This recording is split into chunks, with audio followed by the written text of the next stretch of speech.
যে তোমাদের এই যে একটা সন্দেহ, এটা অত্যন্ত মানে বাস্তব ভিত্তিক সন্দেহ, কিন্তু আমি কি দাবি করব তার উপরে না, আমার কাজ দেখে তোমরা তখন জাজ করো যে ওই প্রতিশ্রুতি আর এই প্রতিশ্রুতির মধ্যে কোনো পার্থক্য হবে কিনা। আমি আর কোনো প্রশ্নের উত্তর নেব না, আমার আরেকটা প্রোগ্রাম আছে, সেখানে আমার যেতে হবে ফরিদপুরে।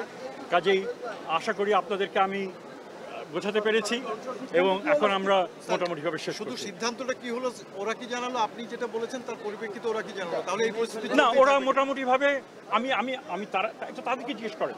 আমার ধারণা আমি কিছুটা হলেও তাদের আস্থা অর্জন করতে সক্ষম হয়েছি, কিন্তু এটা এই দাবিটা আমার মুখ থেকে বেশি হয়ে যায়।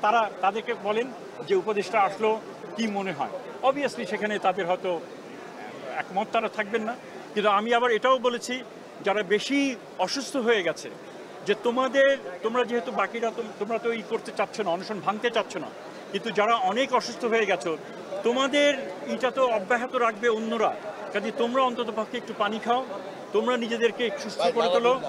কারণ তখন তারা বললো যে না, তারা সেটা করবে না। এটা তাদের, আমার দিক থেকে পিতা হিসেবে, অভিভাবক হিসেবে আমার যতটুকু বলার আমি বলেছি। আমি খুশি হতাম যদি তারা আমার কথা মেনে নিত। আবার আমি এটাও বুঝি যে এই বাস্তবতার প্রেক্ষিতে তারা করছে, এটা তাদের অধিকার। Thank you. কতদিনের মধ্যে সিদ্ধান্ত আসতে পারে স্যার? মেহরবানি করে যে স্যার একটু বলতেন।